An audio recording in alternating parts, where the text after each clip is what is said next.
President of Venezuela, Nicolás Maduro, awarded the official sanction by the United States, the European Union, and Canada during the closing ceremony of the International Anti-Fascist Festival. In Israel, thousands of people took to the streets of Tel Aviv for the weekly protest against Benjamin Netanyahu's government and for a permanent ceasefire in Gaza. The U.S. Attorney's Office requested a sentence of at least 15 years in prison against former Democrat Senator Bob Menendez. He was accused of bribery and corruption.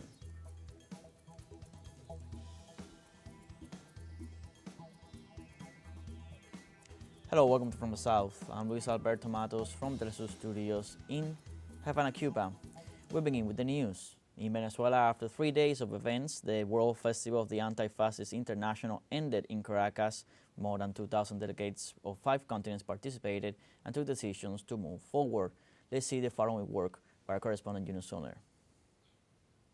Of the delegates had traveled for more than 40 hours to attend the festival. Venezuelan President Nicolás Maduro held the final speech of the event, recognizing their efforts generally. Pudiéramos decir que es la Internacional Antifascista, pero también we could say that it is the Anti-Fascist International, but it is also the international of the brave, of the warriors, of those who fight. On behalf of all of Venezuela, I thank you for having come to this historic, unprecedented day. On the other side, Venezuela and its efforts were acknowledged far away in African countries fighting against colonialism. And I'm here in Caracas to give our support to the anti-fascist president, who is Nicolás Maduro, our leader, our international and anti-fascist president. And here we learn about the struggle of Latin America, and we want to connect those struggles to the struggle in Africa. Others from Nepal, the heart of Asia, witness fascism as geopolitical imperialism. It's bordered with Tibet of China and India, so it's very important in geography. That's why the evil eyes of imperialists, they are always in Nepal, and they want to intervene, or they want to make it unstable, and they want to make it one of their satellite or one of their allies. Again, others are focused on the President-elect of the United States of America. Unfortunately, in our world today, we confer the Trump as the President of the United States. I think he is the symbol of the fascism today, and the people around the world who want freedom, who defend for justice, we must be united against the Trump fascism in the United States. Fascism goes together with Zionism. Samar Al-Gul is from Palestine, is studying medicine in Cuba. Her parents and brothers are in Gaza. What do they tell her? You don't have to stay in the home crying, just seeing the news, the bad news. You have to go out to talk about us, to talk with people, to say to them that we are suffering for this genocide. Finishing her medicine studies, she will return to her homeland. For the time being, the Anti-Fascist International makes her feel that Palestine is not alone. And more will be done, says Jocelyn Garcia. I think we are going to have meetings, for preparing the same festival in the country, but also condemn the Palestinian genocide, and of course trying to keep fighting for the peace in the world. In their final declaration, the delegates agreed to establish more chapters in different countries, to coordinate a meeting of think tanks, to coordinate political formation activities. The establishment of a People's Anti-Fascist Feminist International was also decided upon. The delegates finished the event swearing an oath. En el Festival Mundial de la Internacional Antifascista. From the World Festival of the Anti-Fascist International, we raise our fist, we swear firmly, together with President Nicolas Maduro, we swear to the self-determination of the peoples to advance in the fight against fascism. Long live the people of Venezuela, long live the people of the world. After 3 days of meetings, the Anti-Fascist International proceeds with determination and concrete steps. Yunus Soner, teleSUR, Caracas, Venezuela. The Venezuelan Armed Forces collectively rejected on Saturday the new package of illegal unilateral sanctions imposed by the United States government against national state officials. Through a joint broadcast, the Bolivarian Army condemned the sanctions, affirming they only strengthened their determination to defend the homeland from foreign interference and imperialist pretensions. In addition, the armed forces rejected the reward offered by Washington for the capture of Venezuelan Defense Minister Vladimir Padrino Lopez. Furthermore, the national forces reminded the world they only owe themselves to the will of the people and not to those of third countries supported by leaders of the Venezuelan far right. And the president of Venezuela, Nicolas Maduro, held meetings with personalities representing different countries and organizations that attended his swearing-in as president. One day after his swearing-in and re-election as president of Venezuela, Nicolas Maduro held a meeting with the official delegation of the Republic of Belarus to discuss trade and economic cooperation in strategic areas. Viktor Karinkiewicz, Deputy Prime Minister of the Republic of Belarus and co-president of the Belarusian-Venezuela Mixed Commission, together with other authorities, attended the meeting while recognizing the presidency of the Venezuelan president in a constitutional manner. During the meeting, the current and future challenges between the two nations were discussed, as well as future projects in the sphere of food production, trade, industry, petrochemicals, reactivation of factories, and heavy machinery.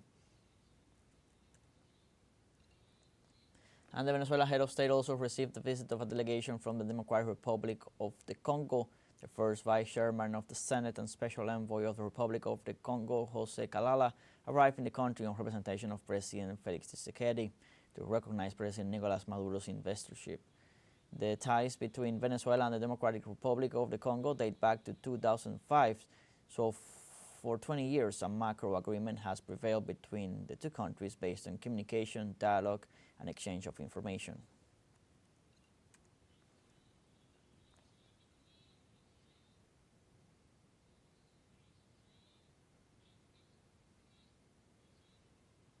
And President Nicolas Maduro received a delegation from Burkina Faso, headed by President of the Transitional Legislative Assembly of Burkina Faso, Ousmane Bougouma. The country shares a project with Venezuela and is seeking its emancipation from the dominant models.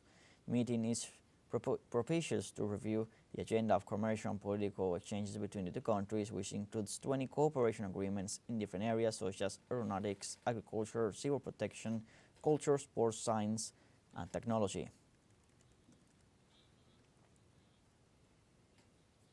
And in a statement, members of the ALBA TCP expressed their total rejection of the new measures imposed against Venezuela by the United States, Canada, the United Kingdom, and the European Union. In the statement, it was said the member states of ALBA TCP reject the aggressions against the Bolivarian Republic of Venezuela, including unilateral coercive measures against state officials, announced this January 10, 2025, during the inauguration of President Nicolas Maduro for the 2025-2031 constitutional period. Additionally, the member states expressed in the text the unscrupulous, extortive, and criminal measures imposed in unison by the US, Canadian, British, and European Union governments, while the presidential swearing-in ceremony was taking place, reflects the cruelty, complicity, and obvious premeditation of governments of the corporate West to jeopardize peace and stability of a free, sovereign, and independent nation such as Venezuela.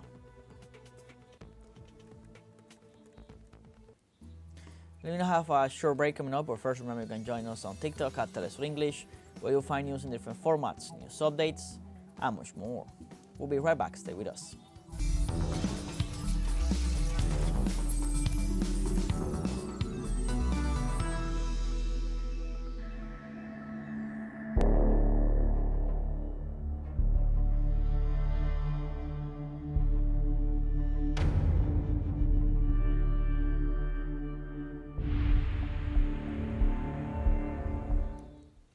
Welcome back. In Israel, thousands of people took to the streets of Tel Aviv for the weekly protest against Benjamin Netanyahu's government and for a permanent ceasefire in Gaza. During the demonstration, those present denounced the death of 6 Israeli soldiers in Palestinian territory and demanded a ceasefire with Hamas for a prisoner exchange. Saturday's rally was also attended by several ambassadors from countries such as the United States, the United Kingdom, and Germany, who called on international organizations to put pressure on Netanyahu's regime to end the conflict in the enclave. For his part, the Israeli Prime Minister agreed to send the head of the Mossad to the ceasefire negotiations in Qatar. 6 soldiers were killed in Gaza this week alone. Nearly every day, more names of fallen victims are released. How much more blood will be spilled for Netanyahu's personal interests?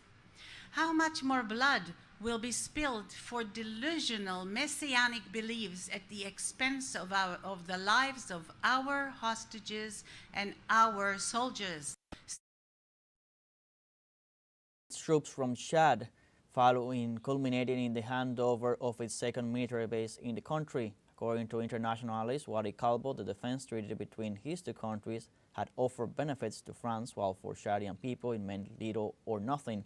Chadian President Mahamat Idris Deby had begun to distance himself from France, a move influenced by the recent ruptures of other African nations, the European country.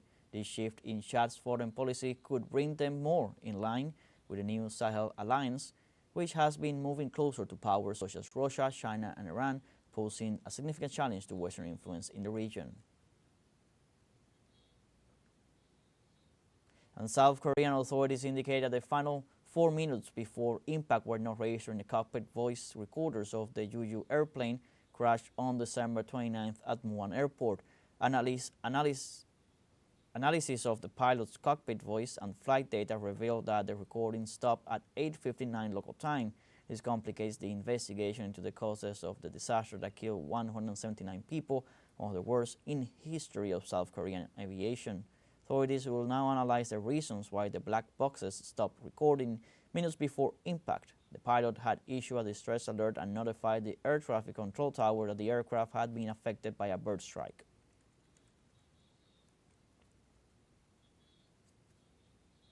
In Croatia, the second round of the presidential election is underway. In the first round held on December 29th, outgoing President Zoran Milanovic won with a near majority of 49.9% of the vote, ahead of Dragan Primorac with 19.35%. Independent candidate but supported by the Croatian Democratic Union, which leads the majority coalition in parliament and government. Milanovic is the clear favorite for the runoff and has the support of the Croatian Social Democratic Party, a member of the Party of European Socialists.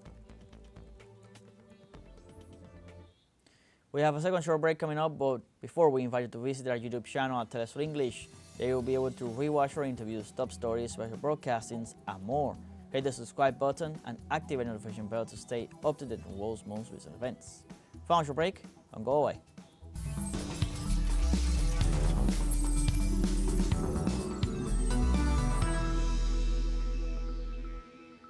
Welcome back. The U.S. Attorney's Office requested a sentence of at least 15 years in prison against former Democrat Senator Bob Menendez after he was accused of bribery and corruption. The demand of the U.S. Attorney's Office comes after Menendez was found guilty on July 16, 2024, of the 16 charges against him. According to the document presented to the court, the U.S. politician abused his power as senator, damaged the public trust, and involved other officials in his acts of corruption. For his part, Menendez pleaded not guilty of all charges and asked the court to delay his sentencing until the trial of his wife is completed for the same cases. In Ecuador, health authorities confirmed the death of Mayor of Arenillas municipality, Ever Ponce, after being seriously injured in an armed attack. According to the authorities, the mayor was attacked while he was riding in a municipal vehicle with a minor who was also wounded in the shooting. Reports indicate that the perpetrator was on a motorcycle and was carrying a rifle used to shoot the mayor, who was taken to a health center and confirmed dead. So far, approximately 7 politicians have been brutally murdered during the administration of current President Daniel Noboa, of which at least 5 headed the mayor's offices of several municipalities in the country.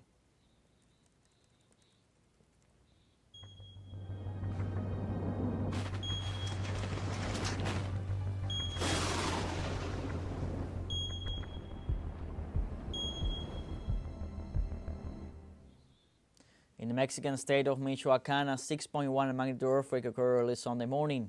As reported by the National Seismological Service, the telluric movement occurred around 2:30 local time, southwest of the town of Cualcomán, and had an estimated depth of 10 kilometers. Mexico's President Claudia Sheinbaum announced that emergency agencies began operations. Likewise, Mexico City's Chief of Government, Clara Brugada Molina, affirmed that emergency protocols have been activated in the city. The number of deaths caused by the fires that broke out earlier this week in Los Angeles has increased to 16. According to the latest update from Los Angeles County Medical Examiner, 11 of those deaths are due to the Eden fire located to the northeast and near the cities of Pasadena and Altadena. The other 5 are from the Palisades fire, the largest and most extensive fire to date, which is only 11% contained. The new death toll comes as crews of hundreds of firefighters continue to battle the fires that started last Tuesday, and in anticipation of expected increased winds that will hamper their work. In Peru, the government has declared a state of emergency in 338 districts of the country in the event of heavy rain. The affected regions include Amazonas, Arequipa, Ayacucho, Cajamarca, Cusco, Lima, Loreto, Puno, among others. The decree states that the measure is intended to mitigate the existing high risks, the negative effects of the phenomenon, and to coordinate efforts to provide immediate responses. The government agencies must work together to implement urgent emergency measures and carry out response and rehabilitation work.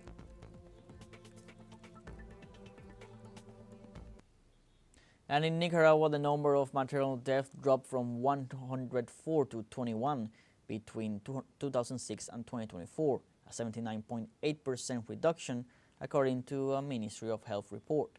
The health entity also required a reduction in infant mortality by 52.6% from 1,916 children under 1 year of age who died in 2006 to 908 last year. Newborn deaths were 507 in 2024, which shows a 62.5% reduction compared to 1,352 recorded in 2006. On the other hand, the document made reference to the reduction of chronic malnutrition in children under 5 years of age, with a percentage of 21% in 2006, while in 2024 it stood at 4.5%.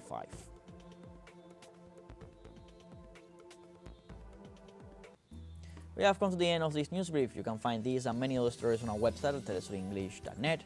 So join us on social media, Facebook, X, Instagram, Telegram, and TikTok. We leave you with the images of the closing of the International Anti-Fascist World Festival held in Caracas. Telesur English, I'm Luis Alberto Matos. Thank you for watching.